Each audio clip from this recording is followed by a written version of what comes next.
Texas recruiting is not good right now. My message to Longhorn fans, three little birds. I'll tell you what I mean on today's episode of Locked On Longhorns. Intro.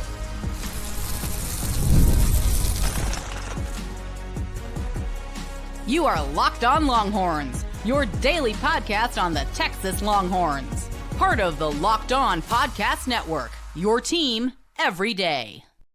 Welcome in. You are locked on to the Texas Longhorns. I'm your host, BK Brad Kellner, Texas grad, Austin local, and longtime sports radio host here in the Lone Star State. Thank you for making Locked On Longhorns a part of your day every single day. We're free and available wherever you get your podcasts and on YouTube as well. Please like, subscribe, turn on notifications, and remember to leave a comment. That's one of the fastest ways to help us grow right here on Locked On, your team every day. Today's episode is brought to you by FanDuel. Right now, new customers can get $150 in bonus bets when your first $5 bet hits. Later on today's show, we'll run down Phil Steele's position unit rankings for the SEC in 2025. How does Texas stack up against the rest of the league? We will get into that. But first, there's no denying it anymore. Texas recruiting is in a slump. Two more Texas targets committed to not Texas yesterday. We talked about the Jalen Lott commitment during yesterday's show. He chose Oregon, despite the fact that he's from the state of Texas, despite the fact that he is the son of two Texas parents. He ended up committing to Oregon. And then last night, four-star linebacker Braden Rouse, who we felt like was 50-50 between Texas and Tennessee, he chose the other UT. So the Horns went 0 for 2 yesterday. And I went back and looked. In the last 14 days, there have been 15 Texas targets who have committed. And when I say Texas targets, I don't just mean guys that Texas has offered. I mean guys that had Texas in their final 2, final 3, final 4, final 5, whatever. Guys that Texas had a legitimate shot to get. Of those 15, just 2 of them have picked Texas. Kosi Okpala and John Turntine III.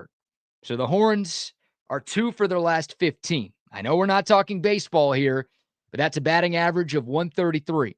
And that is what baseball people like to call a slump. If you're hitting 133 over the span of 2 weeks, you are slumping. Texas recruiting is slumping. And we're not used to this. Texas has brought in 4 straight top 5 recruiting classes, including the number 1 class last year. Right now, on July 9th, Texas's class ranks 13th for the 26 cycle. It's not bad. A lot of teams across college football would kill to have a top 13 class in America, but it's not up to the standard set by Steve Sarkisian. So it's natural to ask if something's wrong. Is Texas recruiting broken? Are they doing something different? Is Texas out of money after spending what they needed to spend last year to get the top-ranked class in 2025? Was Texas not prepared for the House versus NCAA settlement that just came into effect 8 days ago? Like, any of those questions feel fair right now. And I know a lot of Longhorn fans are asking those questions and wondering, hey, what the heck is going on? My thoughts on the matter? 3 little birds. Don't worry about a thing, because every little thing is going to be all right. I spared y'all my singing voice there. You're welcome for that. Bob Marley, 3 Little Birds, one of the best songs ever created. Don't worry about a thing, because every little thing is going to be all right. Let this thing play out. National Signing Day is on December 3rd. Today is July 9th. Google did the math for me. I'm not going to act like I did it myself. We are 147 days away from National Signing Day. So there's a lot more time to get commitments from uncommitted prospects, and there's a lot more time to get some flips from guys who are committed elsewhere. What should really make you feel good, or at least better than you do right now, and maybe better than some lyrics to an old song make you feel. At this time last year, July 9th, 2024, Texas only had 11 players committed in the class of 2025. Right now, they have 17 committed in 2026. So they're ahead of pace from last year, again, when they ended up with the number 1 class. They had 11 players committed at this time last year. They ended with 25 total in the class. I don't need to Google for that math. That's 14 players that Steve Sarkisian and company added from July 12th That was actually when they got their 12th commitment last year to National Signing Day. I'm not going to run down all 14 names for the sake of time. Y'all can look this one up on your own. But here are some of the guys who were added after July 9th, 2024.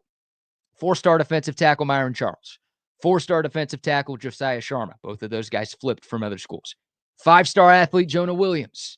Five-star wide receiver Khalil Lockett. Four-star wide receiver Jamie French. Four-star offensive lineman Nick Brooks. Five-star DB Cade Phillips. Five-star athlete Michael Terry. Five-star defensive tackle Justice Terry. None of those guys were committed to Texas at this time last year. There were plenty of people panicking with where the Longhorns class was, again, 1 year ago today. Things turned out all right. There's plenty of time for things to turn out all right. Hell, more than all right this year. We ran down all of the flips that Sark's been able to get on an episode last week. It's been at least 3 in every cycle. You know that's going to happen again in this one. Guys will be flipping to Texas as they see Texas have another strong season on the gridiron, and they see some of the schools they're committed to kind of fall apart and falter. Steve Sarkisian and his staff have proven themselves capable time and again of bringing in elite prospects before the final recruiting curtain closes. How do we explain what's going on right now? Frustrating. I get it. I'm frustrated. I'm annoyed. I would have loved some more good news over these last 2 weeks, but the best way to kind of explain what's happening right now, Texas just isn't spending as much as other teams right now. Emphasis on the words right now, because Texas has money. They know how to play the NIL game. They've done it pretty well in recent years, I would argue. They're saving some bullets. They're waiting to see what's going to happen around them. And when the time is right, they'll pounce where they need to pounce. Let me remind you, Texas has won a lot of recruiting battles because of NIL too. They've got the money. It will get spent. They're not rushing to offer kids right now. They're waiting to see how a lot of things play out over time before they really hone in on what they need to do. It feels like Steve Sarkisian's a shark circling the waters right now, waiting for his opportunity to pounce. Texas, once again, has 17 players committed right now. They're going to end up with 25 to 27 on National Signing Day. And I promise it's not going to be a bunch of 2 or 3-star players who get offered at the last minute just to fill up a class and get to that number or those numbers. That's not how this thing is going to work. There are a number of blue chippers that are still out there that will be putting pen to paper or fax to machine or text to phone, whatever people do nowadays to send in their NLIs. Those even exist nowadays. Whatever it takes, those guys are going to be ending up in Austin. A number of blue chippers that are still out there. Again, guys who are uncommitted and guys who are currently committed to other schools. Like I'm not sure I can adequately put into words just how strongly I believe and have faith in what I just said. I feel like Texas will finish recruiting with another top 5 class here in 2026. I'm incredibly confident in that. I'm incredibly confident that they are going to get some flips. They're going to bring in some talented pieces. And all of this panic, all of this questioning, all of this worrying that's going on around Longhorn Nation right now will be for naught. Anybody who's leaving this concert right now is overreacting. Honestly, you're leaving before the headliner even takes the stage. I would say it's a Bob Marley concert, but I don't think he's doing too many concerts these days. But you get my point right there. Long way to go. It's July 9th. The first signing day isn't until December 3rd. Plenty is going to change. Texas is going to have a much higher ranked recruiting class than it does right now at number 13. I promise, if you could go to Vegas and bet on it, I would tell you to go to Vegas, take out a second mortgage, and bet on it, because I am incredibly confident that things are going to turn for the better for Texas. These last couple of weeks have sucked. There's no way around it. They're in a slump. There's no denying it, but Texas will get out of this slump. This staff knows what it's doing. And once again, they've proven that time and again during their tenure at the University of Texas. All right, we'll take your thoughts. Comment below if you're watching on YouTube. What's your confidence level in Texas ending up with another top 5 class? Or what's your panic level? If you want to go glass half empty, how nervous are you with the way things have been trending in the world of Longhorn recruiting? Hopefully I was able to talk you off the ledge a little bit. I'm trying to get you like far away from the ledge. Forget just like taking a step back from that ledge, my friend. I'm hoping you just leave the room with the ledge or go back inside if the ledge is outside. I think everything's going to be all right. Again, don't worry about a thing. Every little thing is going to be all right. Three little birds. Bob Marley. All right, let's talk about the current Texas team. I finally picked up my copy of Phil Steele's 2025 College Football Preview Magazine. If you don't believe me, there it is. I wanted to dive into his position unit rankings in the SEC. How does Texas stack up from top to bottom against the rest of the conference? We'll tell you coming up next, right here on Locked On Longhorns. But first, a word for our friends at FanDuel. Summer sports are in full swing. And whether you're all about baseball under the lights, maybe golf on the green, you do have the British Open coming up next week. Maybe you're all about the soccer that's going on right now. Doesn't matter. FanDuel is the best way to make every game more exciting. You're always watching the sports. Why not make it a little more thrilling? With FanDuel, you can. You can get in the game while all of your friends are on vacation at the beach, at the lake, whatever. You can be making money with our friends at FanDuel. The FanDuel app is so easy to use. You can track all of your favorite matchups, tons of daily promotions to give you more ways to bet and more fun ways to bet than ever before. Easy to use, fast to pay out. Everything you need is right there on FanDuel.com. And if you're new to FanDuel, new customers can bet just $5 and get $150 in bonus bets if your first bet wins. Again, that's simple. You make a $5 bet. If that bet wins, you're going to get $150 in bonus bets. So open the FanDuel app today or head over to FanDuel.com to get started. Welcome back to Locked On Longhorns, your team every day. I mentioned it. I finally picked up my copy of the College Football Bible, Phil Steele's 2025 College Football Preview Magazine. It's a must-get for me. I think it's a must-get for a ton of college football people all across the world, whether you work in the industry or if you're just a fan. It's a great way to get prepared for the season. And honestly, whenever the Phil Steele magazine comes out, it's kind of an indicator of, hey, college football will be here before you know it. It's usually released right around the same times as conference media days. You got Big 12 media days going on right now. Obviously, SEC media days will start on Monday, and I'll be out there looking forward to that. Locked On's going to have a very strong presence in the ATL for all 4 days of SEC media days. But yeah, it's just kind of one of those benchmarks in the offseason that lets me know that football season will be here before you know it. So we're going to look at a number of different things from this magazine over the next few weeks. But I wanted to start with position unit rankings. This is one of the first things I flip to every year when I get this. Position unit rankings within the conference. So how does Texas stack up position by position against the other 15 teams in the SEC? In this segment, we're going to talk about offense. In the next segment, we're going to talk about defense and special teams. We'll give you Phil Steele's thoughts, and then I will kind of give my thoughts on what he had to say. So we'll start with the quarterback. And this is not just starting quarterback. This is quarterback room altogether. Phil Steele says that Texas has tied for the best quarterback room in the SEC. It's a three-way tie for first place. It's Texas, it's LSU, and it's South Carolina. High praise for Arch Manning, right? And you look at Garrett Nussmeier, the Heisman favorite, according to our friends at FanDuel right now, a guy who started every game for LSU last year, a guy who was very good for LSU last season. And then Lenore Sellers, who was South Carolina's signal caller, the starter for the Gamecocks a year ago. Very, very impressive, especially down the stretch, leading South Carolina to a 9-3 record and a near college football playoff berth.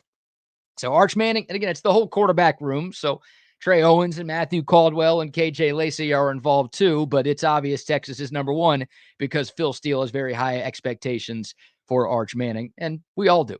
Phil Steele's not the only national college football pundit drinking the Arch Manning Kool-Aid right now. If Arch Manning is as good as advertised, then yeah, he's got a chance to be the best QB in the conference. He's got a chance to be the best quarterback in college football. There's a reason Arch Manning is right there with Garrett Nussmeier in terms of Heisman odds right now. So I'm sure a lot of Texas haters are going to pick up this magazine and say, how can you possibly put a guy with 2 starts on the same level as Garrett Nussmeier and Lenore Sellers? Well, Phil Steele's not alone. And if you saw what Arch Manning did in those 2 starts, and if you saw what he did in the other games that he played in, instead of just like complaining about, we haven't seen enough from him, then you'd probably be close to Phil Steele as well. So high praise for Arch Manning and the Texas quarterback room. Look, I don't know enough about Trey Owens. All we've really seen from him is the spring game performance he had last year, where he looked very, very good. That's a spring game, and that was a year and a half ago.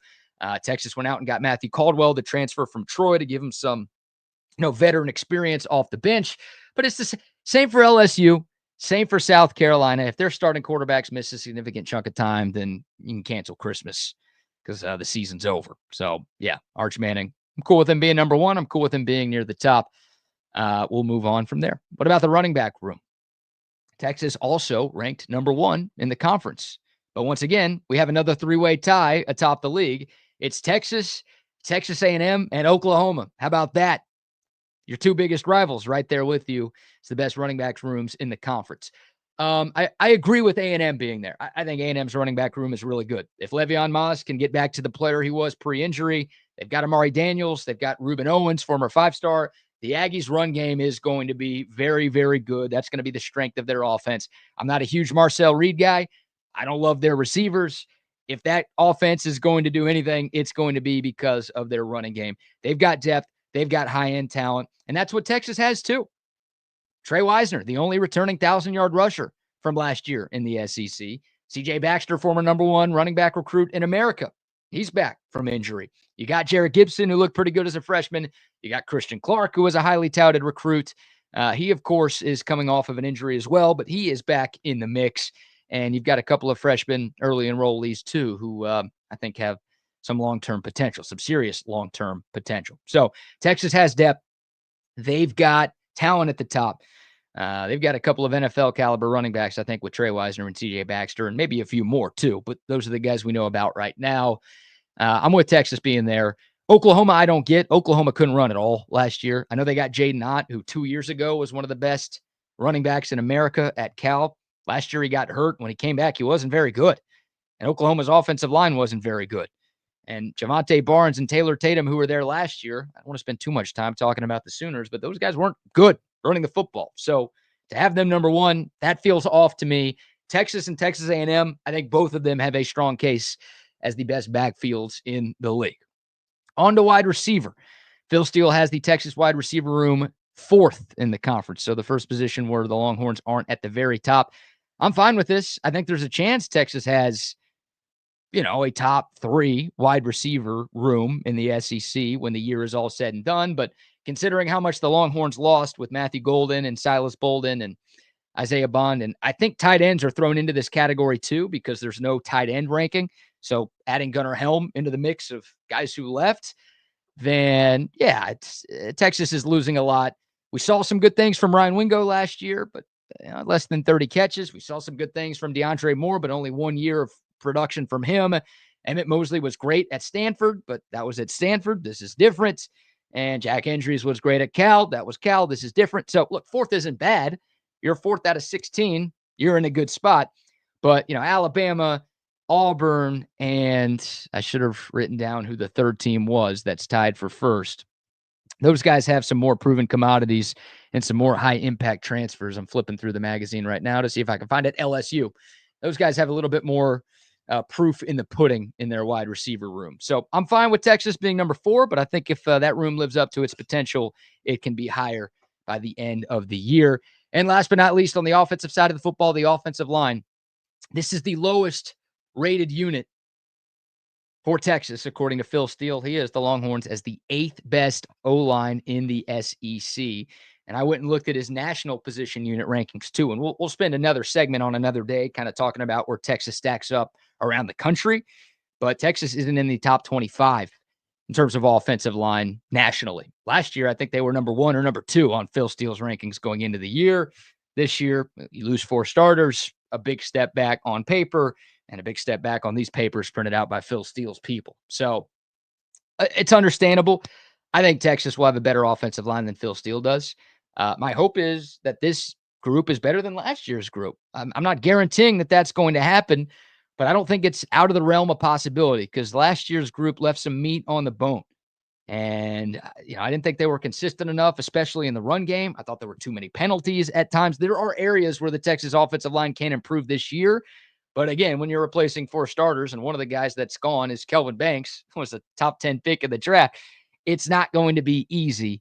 So it's fair to have questions about the O-line. I don't think Phil Steele's alone with that. I think that group's going to be better, and I think it has to be better for Texas to win the SEC and to hopefully win a national championship too. So not a lot of love for Phil Steele for the Texas O-line right now. Maybe there's some motivation for Kyle Flood to use for his guys. So that's Phil Steele's rankings for the Texas offense. What about the Texas defense and special teams? And where does Steve Sarkisian fall in the coach rankings in the SEC? We'll get to all of that next, right here on Locked On Longhorns.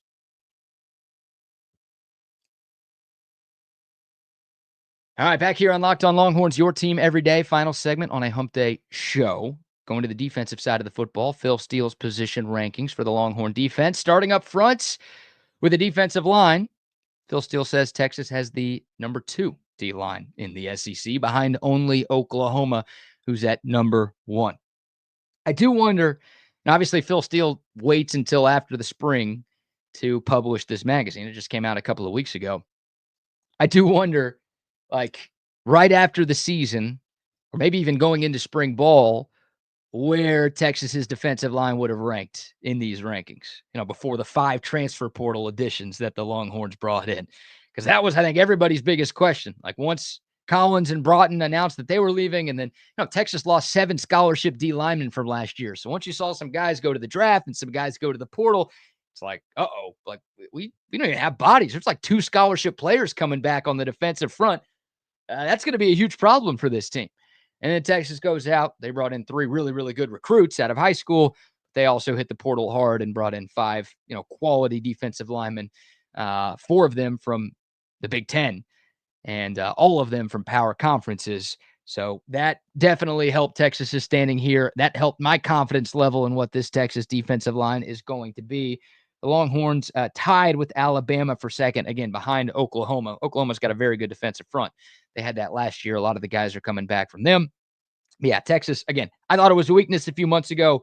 Now I feel like, I don't know if it's the strength of the Longhorn football team, but it's got its chance to be one of the strengths for this Texas football team. And it needs to be, because the D-line has been so hugely important in the Horn's success in 2023 and 2024.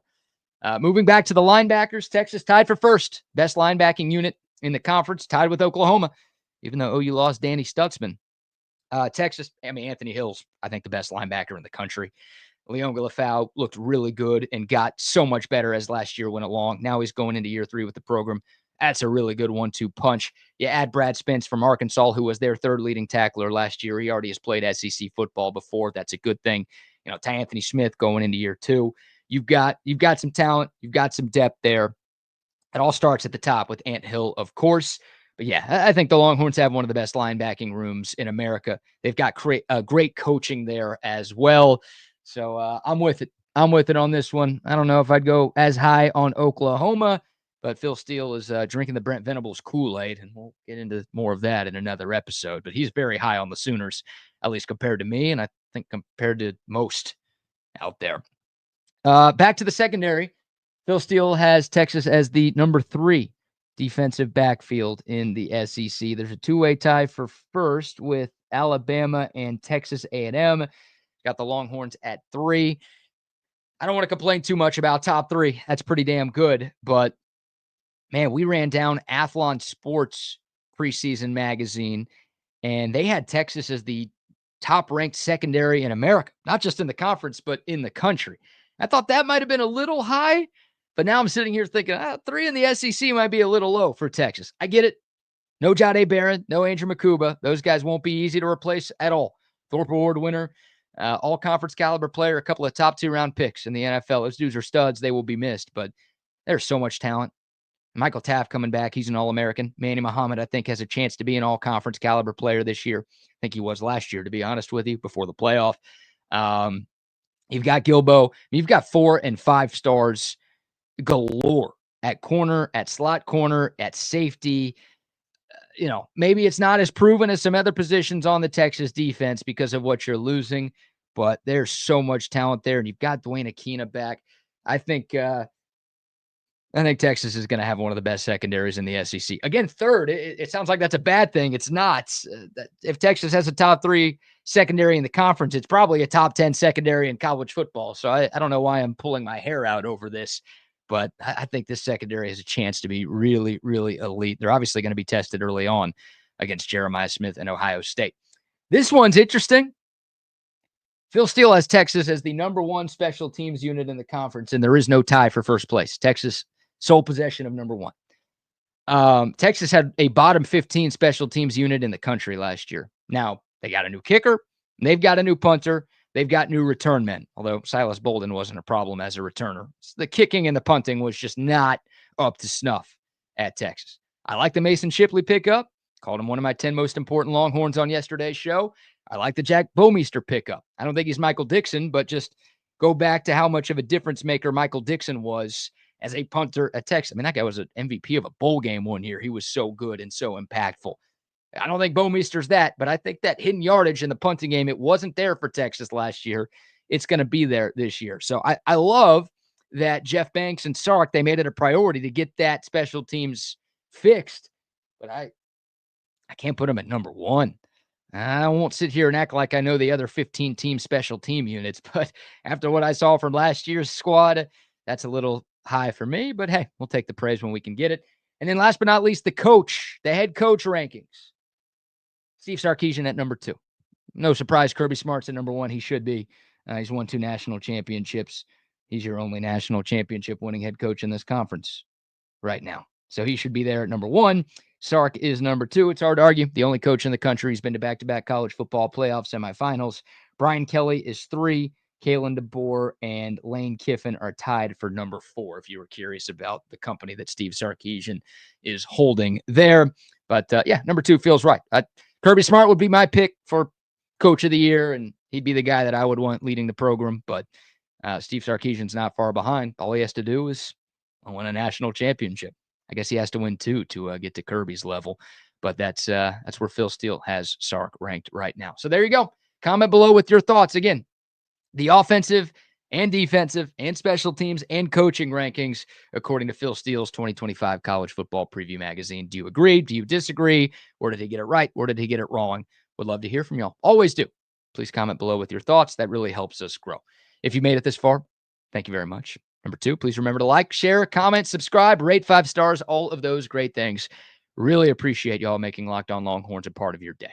For your next listen, check out the Locked On Portal Show with Brian Smith. He's got the latest portal news. He's got recruiting news. He's all over everything you need to know when it comes to college football, so you could be the most informed fan wherever you go. Find the portal on YouTube or wherever you listen to your podcast. More recruiting conversation tomorrow, more team conversation tomorrow. I'll continue to dive into this Phil Steele magazine. And we'll talk about Texas basketball's newest pickup. Didn't get to that today, but Sean Miller added a new member to the Longhorns' upcoming roster. We'll talk about what he brings to the table on tomorrow's show.